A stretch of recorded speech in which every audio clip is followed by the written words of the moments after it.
Oke, selamat sore teman-teman. Minasang konbanwa. Wah, hari ini tanggal 22 Juni 2024 melaporkan dari Jepang. Aduh, sebentar agak berisik ini. Di bawah saya banyak ini plastik makanan. Oke teman-teman, hari ini kerja biasa jam 3 pagi sampai tadi jam setengah 6 sore. Waduh, nah biasanya kayak sampai jam 5, tapi ini setengah 6 karena tadi emang yang kita tanam itu jadi nanam yang kedua kali. Jadi yang setelah dipanen tanam lagi itu tanahnya keras, tanamnya agak lama, sedangkan kita pulang tuh harus bikin hako alias bikin kotak kardus yang untuk besok pagi panen. Jadi molor waktunya ya, tetap dihitung lembur, cuman ya capek ya. Hari ini tuh kondisinya panas banget. Waduh, Jepang itu kalau lagi panas melebihi Indonesia. Wah, panas banget pol.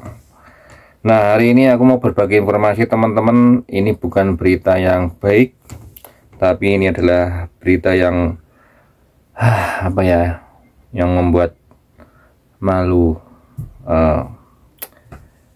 kita ini yang ada di Jepang ini ya, di dunia perjepangan, permagangan di Jepang. Jadi ada berita kriminalitas yang dilakukan oleh orang Indonesia. Ini yang lagi spiral ini ya, di dunia maya maupun di dunia nyata ini. Mungkin beritanya udah nyampe di Indonesia. Jadi ada orang peserta magang Indonesia yang membegal alias merampok orang Jepang. Namanya Mas R. Hidayat. Ini namanya aku samarkan ya, jadi R nya itu ya pokoknya singkatannya. Usia 28 tahun. Mas R. Hidayat ini peserta magang dari Yogyakarta lagi. Ya Allah, Jogja lagi, tempat tanah kelahiran saya loh. Aduh ya Allah. Jadi ini yang lagi rame ini ya. Jadi Mas R. Hidayat ini adalah peserta magang dari Yogyakarta yang baru aja berangkat bulan Mei kemarin ke kota di daerah di Jepang namanya Fukuoka, di daerah Fukuoka gitu ya. Nah, Mas R. Hidayat ini magang di Gemba, itu pekerjaan yang di luaran. Itu dia di bagian pengaspalan jalan gitu ya. Jadi kerja di Gemba gitu, ngaspal jalan. Nah, itu emang pekerjaan yang sangat berat sebenarnya itu ya teman-teman ya. Hati-hati kalau Anda mau berangkat ke Jepang, kalau di bagian Gemba gitu yang ngaspal jalan kayak gitu berat. Jadi pikirkan dulu. Saya aja ini hitungannya juga di Gemba, di luaran. Aku kerja di pertanian ini. Kalau musim panas gini ya emang berat juga, sama aja sebenarnya. Nah, jadi jangan hanya mikir uangnya aja, tapi silakan pikir-pikir gimana beratnya pekerjaan di sana. Cari-cari informasi dulu. Nah, bagi teman-teman yang mau ke Jepang ini maksudnya. Nah, ini lanjut tadi. Jadi Mas R. Hidayat ini adalah peserta magang yang berangkatnya tuh ya, kalau orang magang tuh biasanya kan orang-orang yang nggak mampu gitu ya. Nah, dia itu ternyata kalau menurut informasinya ini, sambil saya baca-baca ini ya, dia ini yang berangkat dengan uangnya hutang dulu, yang nggak tahu hutangnya di bank atau di mana. Setelah sampai di Jepang ini, ternyata ya motif dia untuk membegal cewek Jepang ini. Jadi yang dibegal ini cewek usia baru 20 tahun. Dia begal, dia ambil uangnya.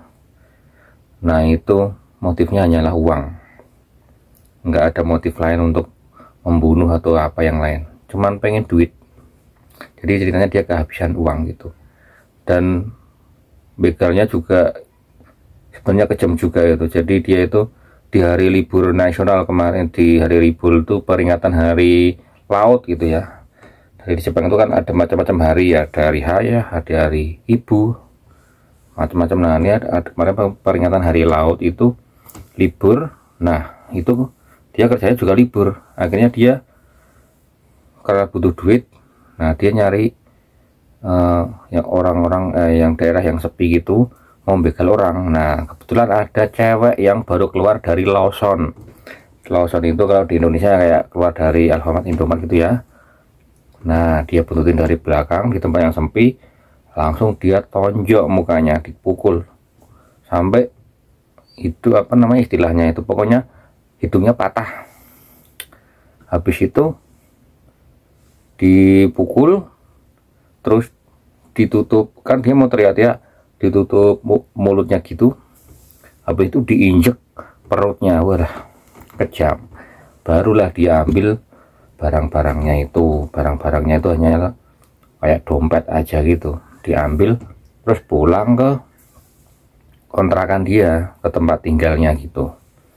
Nah si ceweknya ini, orang Jepang ya, langsung lapor ke polisi. Baru 1 jam langsung ketangkep, diringkus itu si R Hidayat ini. Jadi ya teman-teman, Jepang ini kalau kita nyampe ke Jepang, kalau kita lihat polisi-polisinya itu kayaknya itu istilahnya apa ya, kayaknya sepele itu, karena nggak pakai pistol, nggak pakai, kadang cuman pakai motornya tuh motor motor bebek zaman dulu itu, apa sih namanya, pitung, motor pitung, tahu nggak pitung ya, ya kayak gitulah, kayak Astra 800 cuman gitu-gitu, motornya kayak gitu doang. Bahkan ada yang pakai cuman sepeda. Tapi kan kita nggak tahu teknologi mereka tuh tinggi. Jadi Jepang itu kalau di kota besar kamera di mana-mana. Terus polisi itu meskipun pos polisi itu isinya cuma 1 orang kayak gitu, cuma 2, tapi dia tuh bisa komunikasi dengan yang lain tuh cepat gitu. Jadi kalau ngerampok di Jepang ini, wah itu bunuh diri namanya, kesalahan besar lah. Bahkan semua itu bisa dilacak. Kita itu di Indonesia, KTP kita aja ada chipnya. Kalau polisi siber aja itu bisa ngelacak kita itu ada di mana. Ketika si R Hidayat ini ngerampok cewek tadi, di dompetnya itu kan banyak kartu-kartu kan, banyak kartu-kartu, mungkin KTP-nya dia, dan bahkan kartu-kartu pembayaran dia. Jadi ternyata yang pas dia ngerampok itu, uang yang dirampok itu hanya uang cash 600 yen. 600 yen itu hanya 60.000 rupiah. Jadi orang Jepang itu nggak pernah bawa uang cash banyak. Kalau bayar tuh pakai kartu, ada Toika, kartu buat apa namanya, kita naik kereta, atau kartu ya untuk ke Lawson atau Alfamart, Indomart. Jadi cashless. Nah uang cashnya ini, jadi cashless itu nggak ada uang cash. Jadi uang cashnya itu hanyalah uang koin untuk belanja di mesin Jidohang Begi. Jidohang Begi itu mesin otomatis kalau kita beli minuman pakai koin. Ya paling bawa 1000 yen tuh ya paling 100.000 lah, receh-receh gitu buat beli minuman kalau haus kayak gitu.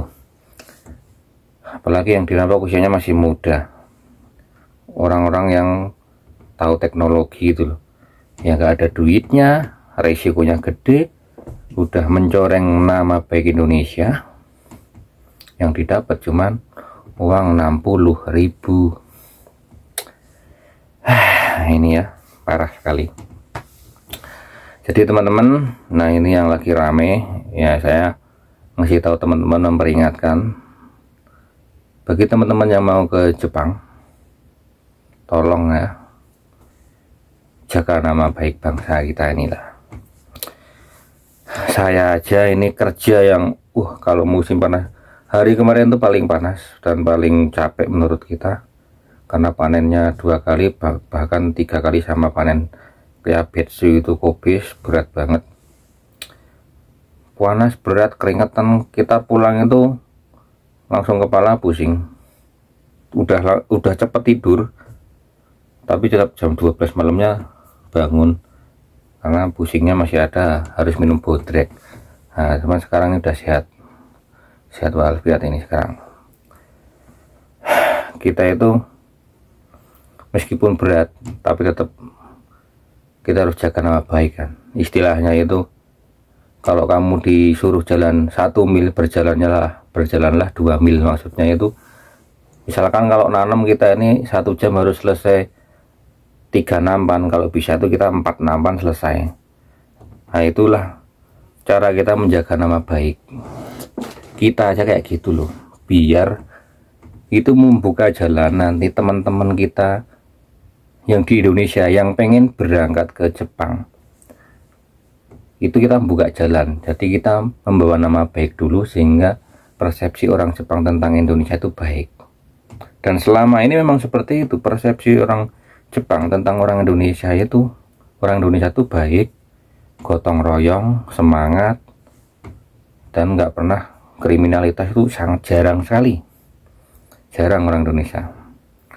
Nah makanya tolong kita ini menjaga nama baik itu bukan untuk, nggak hanya untuk diri kita sendiri, tapi ya pikirkanlah juga untuk orang lain, untuk negara lain, untuk teman-teman kita yang mau berangkat ke Jepang ini, supaya pintunya tetap terbuka, tidak tertutup. Nanti kalau sampai Indonesia ini di blacklist dari Jepang ini, nggak boleh tenaga kerja dari Indonesia masuk, kan repot juga itu gitu ya. Paling nggak, meskipun kita ini belum berguna bagi bangsa dan negara, ya paling tidak mencemparkan nama baik bangsa dan negara. Ya itu aja info dari saya ini yang lagi gempar hari-hari ini. Dan ya bagi teman-teman yang mau berangkat, ya saya doakan diberi jalan yang lancar. Dan ini juga info-infonya memang Mas R. Hidayat ini salah ya, dia ngerampok untuk mendapatkan uang. Tapi kalau setelah diinterogasi, jadi di kepolisian, orangnya itu kan ditanya-tanya, ternyata ya, nah ini yang hati-hati. Jadi Mas R. Hidayat ini kerja di Gemba, di pengaspalan itu gajinya cuman 10 mang. 10 mang itu hanyalah 10 juta. Sedangkan 10 juta itu kecil sekali kalau di Jepang ini ya. Jadi teman-teman jangan tergiur ya, kalau misalkan ada lowongan gaji 10 juta di Jepang itu, ya kalau di Indonesia itu 10 juta banyak mungkin. Kalau di sini, di sini tuh serba mahal. Buat sehari-hari aja, buat makan aja tuh paling irit ya mungkin 3 juta itu paling irit.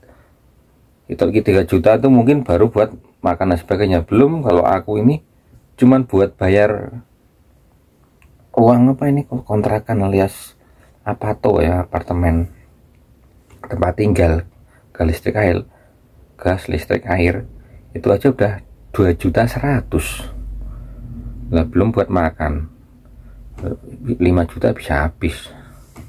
Nah ternyata Mas R. Hidayat ini kerja di Gemba, di pengaspalan, kerja yang berat, gajinya cuman 10 mang.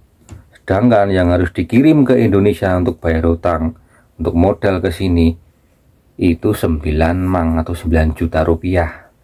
Jadi dia hanya hidup dengan uang 1 mang alias 1 juta rupiah. Jadi ketika digeledah, dia pun memang nggak punya duit, cuman ketemu uang 3 yen itu ya 300 rupiah, 300 perak. Jadi emang dia nggak ada motif yang lain, tapi dia memang bener-bener ya mungkin ya tekanan ya, stres juga ya. Uang 1 juta di Jepang ini ya nggak dapat apa-apa ya, emang stres juga gitu. Jadi ya kemudian dia itu hidup dengan uang segitu berbulan-bulan ini, dan dia itu sebenarnya udah konsultasi sebenarnya di Jepang ini. Ketika kita sampai gitu, kalau pemagang itu ada yang namanya kumiae. Kumiae itu adalah orang yang ngurusin kita, dia itu penyalurnya ke perusahaan-perusahaan. Jadi setelah dikirim dari Indonesia ke sini, diterima oleh lembaga penerima yang ada di Jepang ini ya. Dia ini yang nanti membantu kita orang pemagang-pemagang ini untuk hal-hal pengurusan dokumen dan sebagainya di sini. Kalau ada apa-apa, perusahaan itu nggak ngubunginnya, nggak langsung ke kita, misalkan butuh bantuan ke Kumi AE ini. Jadi kita ini sebenarnya ada yang ngurusi. Nah, ketika Mas R Hidayat ini komunikasi nyari minta solusi ke Kumi AE gitu ya, Kumi AE cuman bilang ya gak ada solusi, cuman suruh bersabar, sabar aja ya. Gaji 10 juta di sini mepet, cuma suruh sabar aja. Ya udah, stres juga gitu. Nah, jadi ini yang penting teman-teman ya. Nanti kalau mau berangkat ke Jepang, pilih LPK ya, yang benar-benar bagus. Pastikan dulu di sininya itu bagaimana, itu cari informasi. Jangan sampai Anda kurang informasi, sampai ke sini kaget. Ya kalau gajinya ternyata gede, kalau gajinya cuman kayak tadi, nah itulah. Dan kumianya juga ini kurang bagus. Maksud saya, kok bisa-bisanya orang magang gajinya cuma 10 juta ini, sebenarnya ini udah nggak beres. Saya aja dulu magang belasan juta, nggak mungkin cuma 10 gitu.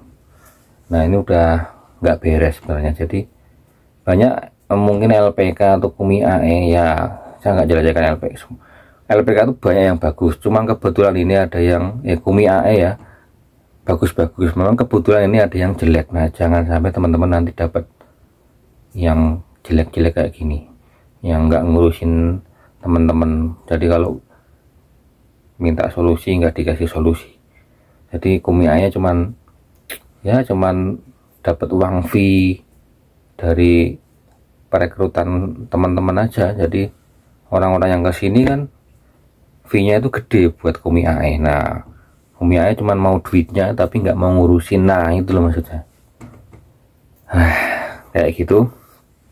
Jadi hati-hati seperti itu. Dan ya itu aja infonya hari ini. Bukan informasi tentang pertanian, tapi ya informasi yang mungkin membuat kita nggak enak.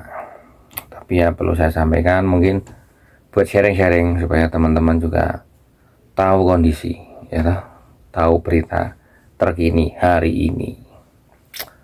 Oke gitu, terima kasih. Itu aja informasinya, info aja. Terima kasih.